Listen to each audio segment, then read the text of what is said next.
Okay, this is the next video that we have to watch for today. We are going to move on to chapter 3 to think about conditions of congruence and similarity. We covered some of this in Sec 2, where we talked about similar shapes, congruent shapes. Okay, so this is some quick revision before we embark on this topic. So spend some time to read through your textbook and recap what you have learned.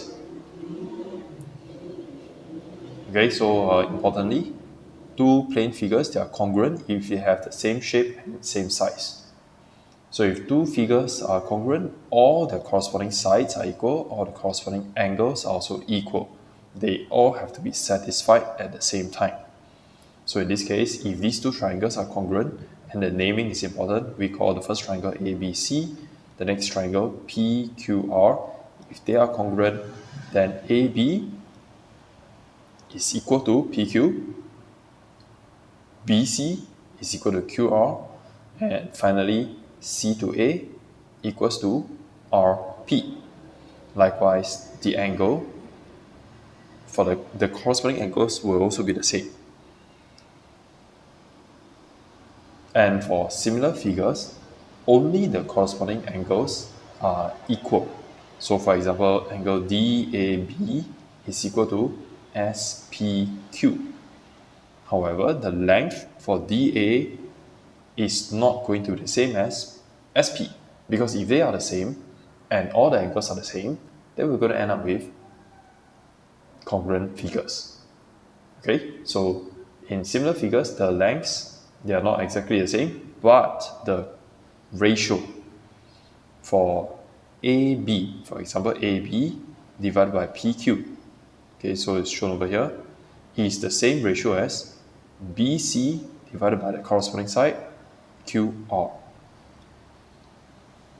Okay, so let's start with the first test. How do we know whether two triangles are congruent or not?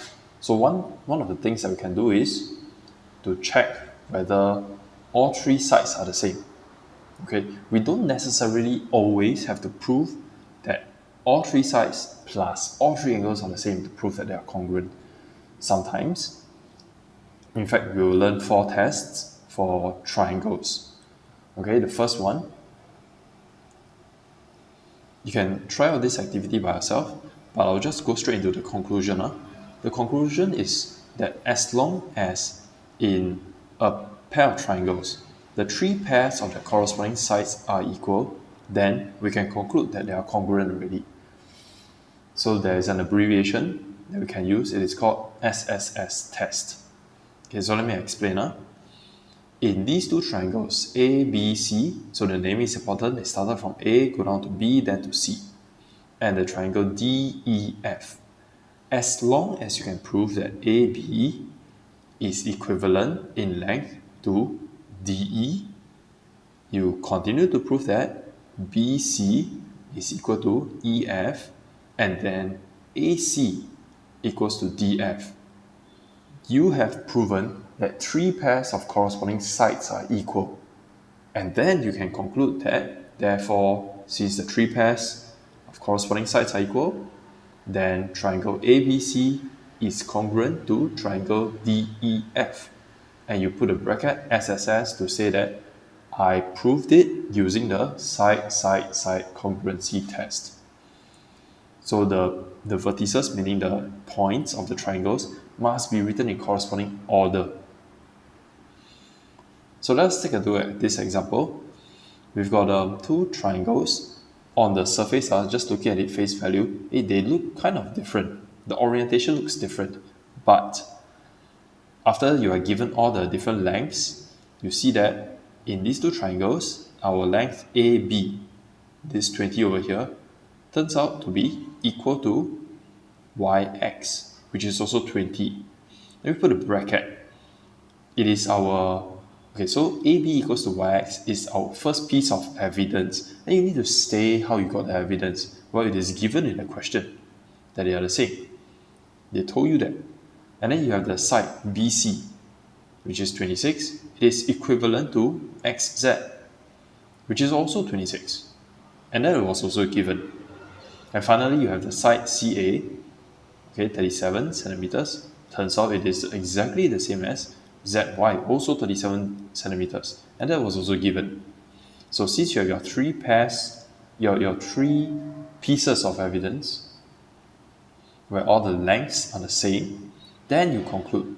Therefore, triangle ABC is congruent to triangle YXZ. So SSS, the side-side-side congruency test. So this is very straightforward. You can try one now. Just pause the video, give yourself a while to do it. Okay? So once you're done, we move on to example number 2. Now we have two triangles again. In this case, they did not give you any of the lengths. They didn't give you any values. However, they told you that AB is equivalent to AD.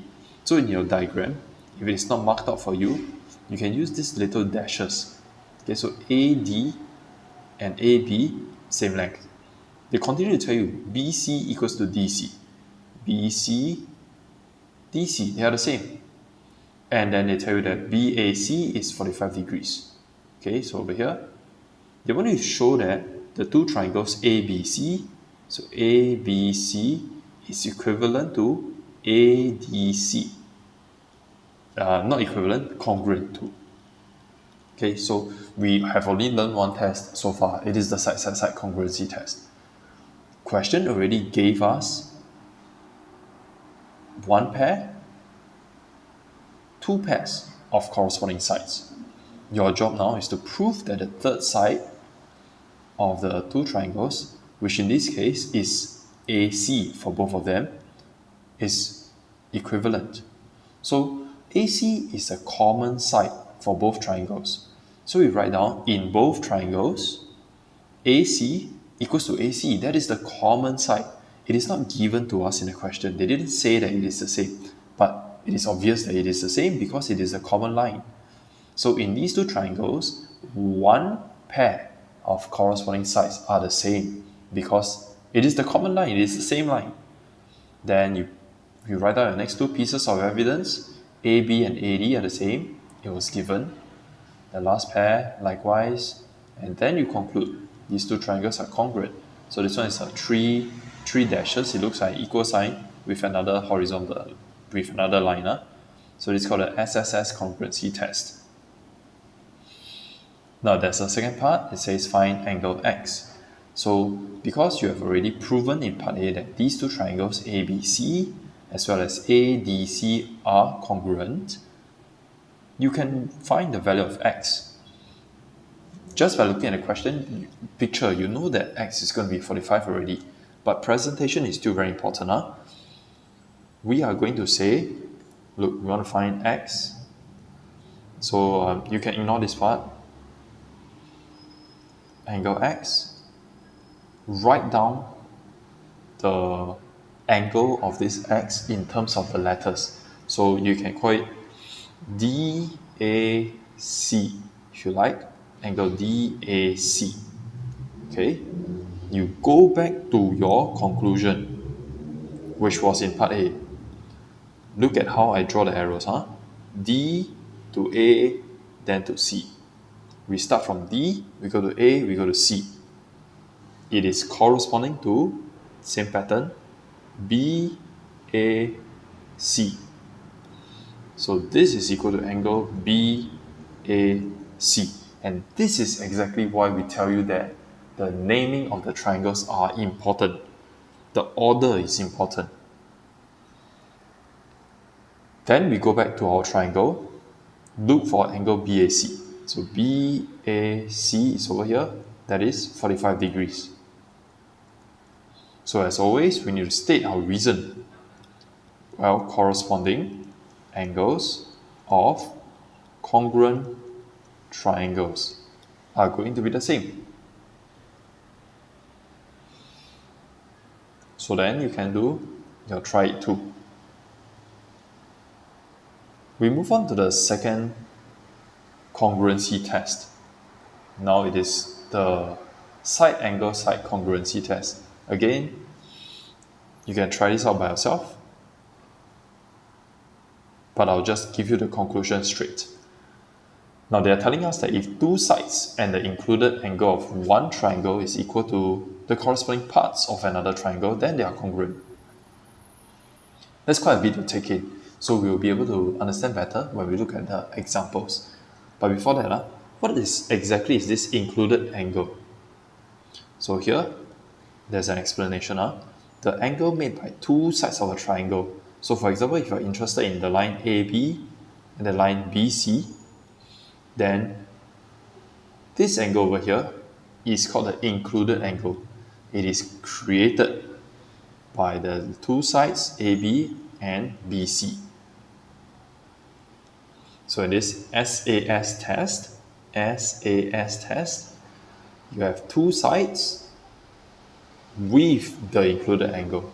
So another example, if my two sides that I identify are this as well as this, then my included angle will be over here. Okay, so this is an example. This is the further explanation. Very important thing to take note, the angle must be included for using SAS. So this over here is an example of angle 30 degrees not considered an included angle for 2.7 and 5 centimeters. Because if we are using 2.7 and 5, then this is my included angle, not the 30 degrees. Okay, so example number 3. We've got two triangles again. They gave us two pairs of sides. They gave us the included angle for each of these triangles for these two given sides. So we state, again, three pieces of evidence.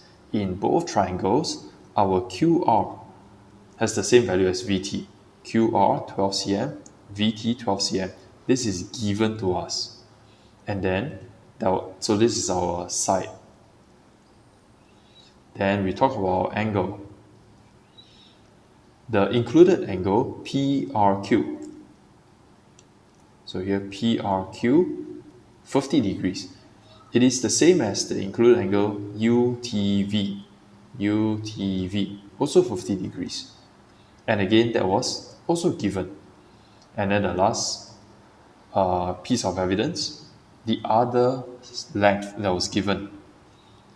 So since we meet the criteria for side angle side congruency test, we conclude that these two triangles are congruent, and then state which test you used.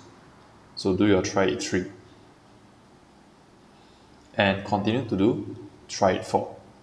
So by the end of this lesson, you should have understood, you should have completed your homework for exercise 2.4 on your inequalities, and also understood your side congruency test and your side angle side congruency test.